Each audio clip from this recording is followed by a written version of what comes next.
Vamos a hablar hoy de Napoleón I y Madame du Châtel.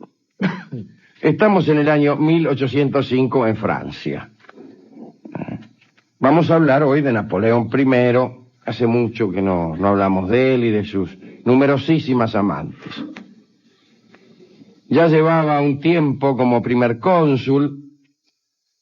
No, 1805, no, ya se había coronado emperador. Y ya se había casado, naturalmente, hacía como 10 años con nuestra amiga Josefina, la criolla Josefina.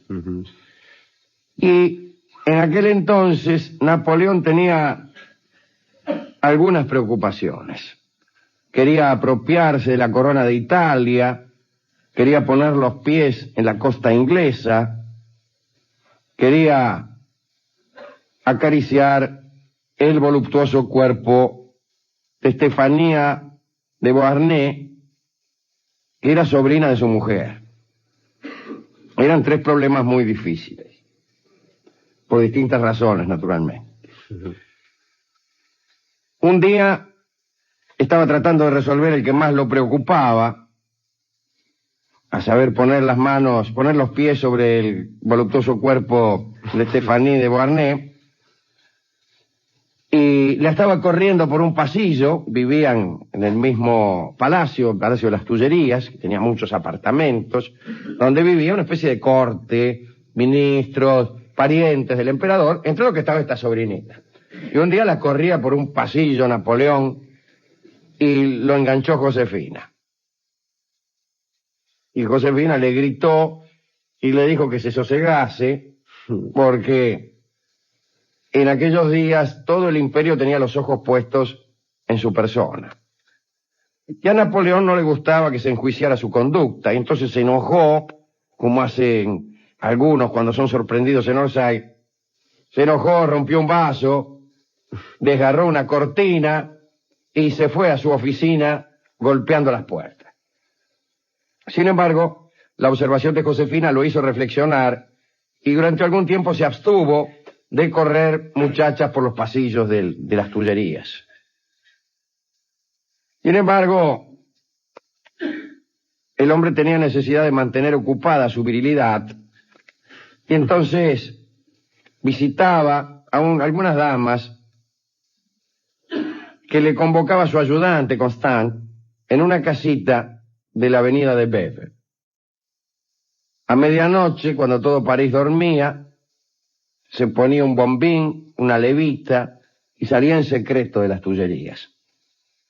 Siempre dejaba alguna vela encendida en la ventana de su despacho para que pensaran que se mantenía allí laburando. Pero una noche de febrero había mucha nieve, Napoleón patinó, se cayó ante el puesto de guardia, todo el mundo se enteró de que salía en secreto, un escándalo, y desde entonces decidió no salir él, sino hacer que las damas se presentaran en el palacio. Entonces mandaba a Constant a que las convocara en un salón donde las hacía alinear como soldados y se paseaba con la mirada burlona, silbando y pasando revista.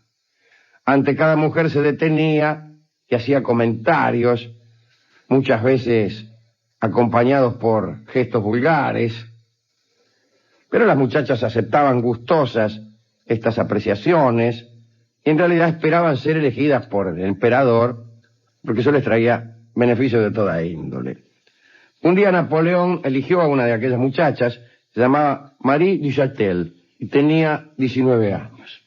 Leo las crónicas acerca de la belleza de la du Châtel. Era muy bella. Poseía un atractivo irresistible en la mirada. Grandes ojos azul oscuro. Esos ojos tomaban las impresiones que deseaba darles, excepto la de franqueza, a causa de que los hábitos de su carácter la impulsaban al disimulo. Eso me gusta, eso está bien escrito. Los hábitos de su carácter la impulsaban al disimulo. Tenía dientes preciosos, lo que era raro, nariz aguileña, lo que es irrelevante. Los cronistas de aquella época pecan por su absoluta ineficacia a la hora de describir una mujer. En todo caso, el encuentro de aquella noche entre el emperador y su nueva compañera fue muy grato y empezaron a encontrarse bastante seguido. Napoleón no tenía idea de cuáles eran las intenciones de la Duchatel. Josefina se enteró o empezó a sospechar que Napoleón tenía una querida más o menos oficial, dispuso algunos espías para sorprender a su marido. El emperador la había instalado a Marie en uno de los tantos departamentos de las Tullerías, y cuando supo que Josefina lo estaba vigilando, le dijo a la mina que no se paseara por los pasillos en horas insólitas. Y en vez de hacer que Marie lo visitara en sus aposentos, iba él mismo a encontrarla, a María, allí donde ella dormía. Iba descalzo, en pijama, y se quedaba allí hasta altas horas de la noche. Una vez amaneció, iba en camisón, que en pijama. Amaneció y Napoleón no había regresado a sus aposentos, y entonces, temiendo un escándalo, Constant, que era el mayordomo, el que le traía las minas, fue corriendo a avisarle a la pareja la hora que era, ¿no? Y a los 2 minutos del aviso salió Napoleón regresar a su habitación vivamente agitado con el calzón de noche en la mano. A pesar de todas estas precauciones, Josefina continuaba sospechando, y una noche hubo una fiesta en el palacio, una fiestonga, y Napoleón deseaba tranquilizar a Josefina, ¿no? Entonces se mostró lleno de gentileza. Tan gentil se mostró que la emperatriz se alarmó. Una vez llegó incluso hasta tomar un plato de manos de un sirviente para entregárselo, y al rato el emperador, ya creyendo haberse reconciliado con Josefina, se fue hasta la mesa de la Duchatel, que estaba junto a Madame Junot, de quien hemos hablado alguna vez aquí. Le ofreció algunas aceitunas y le comunicó entre aceituna y aceituna sus deseos de verla para demostrarle su estimación. Al día siguiente, Josefina invitó a cenar a Madame Junot y le pidió que le dijera todo lo que había oído entre Napoleón y la favorita. Y en ese momento entró Napoleón. Madame Junot se fue corriendo, Josefina tiró la servilleta al suelo y en medio del llanto se declaró la mujer más desgraciada de la tierra. Napoleón dijo algo que la sorprendió. Debéis someteros a todas mis fantasías y encontrar simple y normal que me conceda estas distracciones. Tengo el derecho a responder con un eterno yo a todas vuestras quejas. Soy diferente a todos los demás y no acepto las condiciones de nadie, dijo el tipo. Toma mate. Y después tiró algunos platos al suelo, como hacía siempre, rompió un botellón, ¿Napoleón? desgarró el mantel y se fue con paso gimnástico. Sin embargo, Josefina todavía no estaba cierta del asunto que tenía su marido con Marie Duchatel. Y se puso a pensar en la forma de sorprender a Napoleón con las manos en la masa, con las manos en la costa inglesa. Y la verdad es que Napoleón estaba ya tan completamente entregado a los designios de Marie que no atendía nada. Se le formaban enormes pilas de mensajes de los generales que querían saber cuándo debían marchar hacia Italia. El emperador ni los leía, y cuando tenía que dar alguna orden le pedía a María que le redactara los informes. María en realidad escondía los mensajes que llegaban y le contestaba a los generales con pedidos de paciencia, supuestamente provenientes del emperador. Un día la corte se trasladó a Saint-Cloud. La corte estaba en París, las Tullerías, edificio que está ahí en París, pero a veces cambiaban de lugar, como sucedía en forma todavía más frecuente durante el tiempo de la monarquía. Fueron a Saint-Cloud. Las habitaciones del emperador en aquel lugar las había decorado él mismo, con mucho esmero, y le encantaba pasar las noches allí. Bueno, una noche Napoleón invitó a Madame Duchatel a jugar una partida de naipes. Y dicen que Josefina salió de sus aposentos para ir a los de Napoleón, y al rato apareció pálida y temblorosa en medio de uno de los salones, y ella misma relató lo sucedido. Cito a Josefina Beauharnais.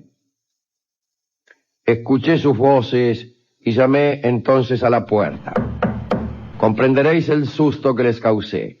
Tardaron mucho en abrirme, y cuando lo hicieron, su aspecto era de total desorden.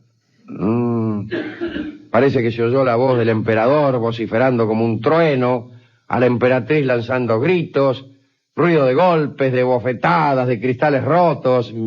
Al rato, Marie Duchatel pidió sus caballos y salió para París. Después de este escándalo, la vida en el palacio fue infernal.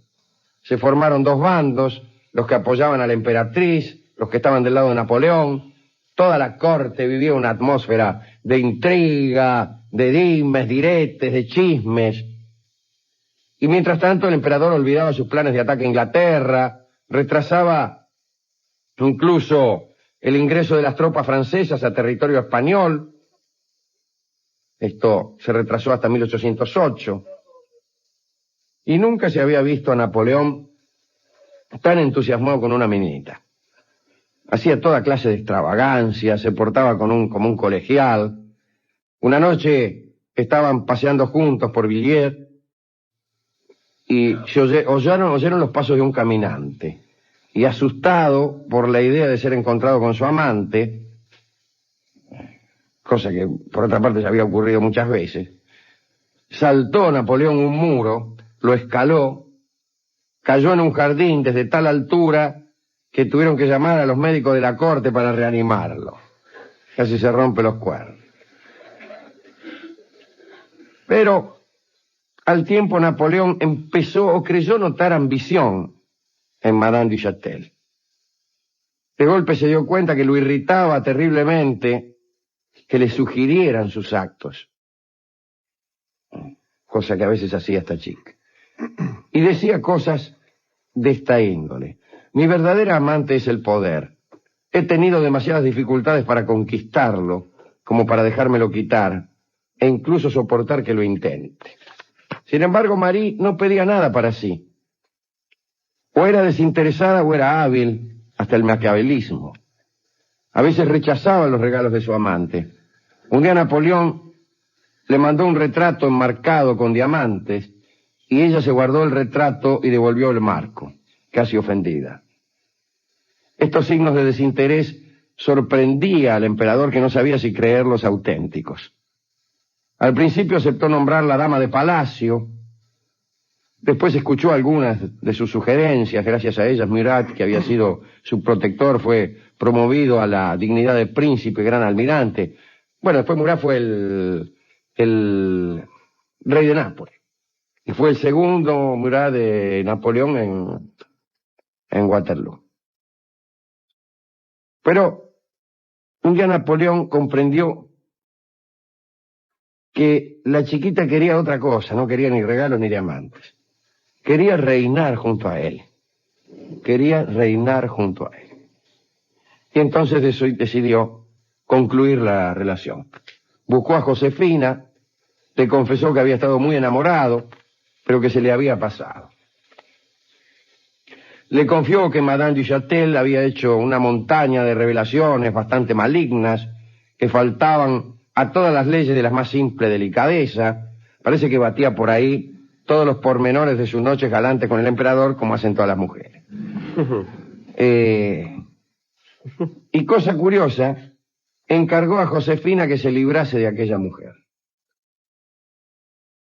Entonces la emperatriz la mandó a llamar y le dijo con toda delicadeza lo siguiente: nena, el nena es mío. El emperador recibirá mal toda clase de ternura que vos os creáis autorizada a dirigirle. Delicada la mina. Marie no reaccionó, conservó una actitud fría y circunspecta, guardó sus cosas, se fue del palacio para siempre. Era el año 1809.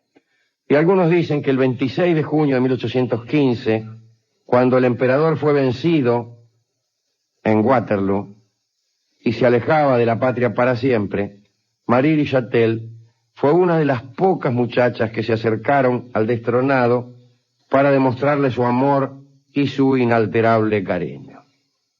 Así suele pasar. Así suele pasar. Nunca se casó. Murió sola en París a los 77 años de edad. Esta era Marie de Châtel, una de las tantas amantes de Napoleón. Y me parece bien dedicar esta charlita a esta muchacha que parecía no tener ambiciones, pero la verdad es que las tenía grandes. Suele suceder con muchos de nosotros, quizá con los mejores de nosotros. No es que, le dijo Ortega y Gasset a don Miguel de Unamuno, no es que no tenga ambiciones, señor, tenía 20 años, pero resulta que las tengo muy grandes. Le habían ofrecido, vaya a saber qué cosa, una cosa pequeña, y él la rechazó. Muchas veces estos rechazos son tomados como una falta de ambición. Error. No es que una tenga ambición, que uno no tenga ambición. A veces uno tiene ambiciones más grandes. Y esto es lo que pasaba con esta simpática Marie. Así que a ella se la dedicamos, también a Napoleón, que corría a las chicas por los pasillos de las Tullerías. Entre paréntesis, a su sobrina Estefanía, no se sabe si la alcanzó. Es toda una discusión histórica a ver si realmente disfrutó Napoleón de Estefanía de Beauharnais. Los pies en la costa inglesa no los puso, pero no se sabe qué pasó con la sobrina de Josefina, la Estefanía. Dedicamos esto también a todas las personas que tienen grandes ambiciones, especialmente en el amor. ¿Y con qué vamos a ilustrar esto? Bueno, recordando la soberbia del emperador en una de sus discusiones con Josefina, cuando le dijo, primero yo aquí en esta casa. Y hago aquí un paréntesis. La soberbia de los emperadores es muy desagradable, pero la soberbia de los gilastros es en todo caso insoportable. La cosa es que Napoleón sea soberbio, lo cual es malo. Pero que sea soberbio, qué sé yo, un gilastro como yo, ya eso entra en una categoría imposible de describir. Cierro el paréntesis y digo que recordando aquella conversación del primero yo, escucharemos este tango, Primero Yo, cantado por Edmundo Rivero, no sin antes recordar que, no tanto por el título, sino por la letra, es un tango que he dedicado algunas veces a unas amigas mías, que como Napoleón y como Marie forman parte de la historia. Hago propicia la ocasión para volver, al cabo de los años, a dedicar este gracioso tango, Primero Yo, a quien le quede cómodo.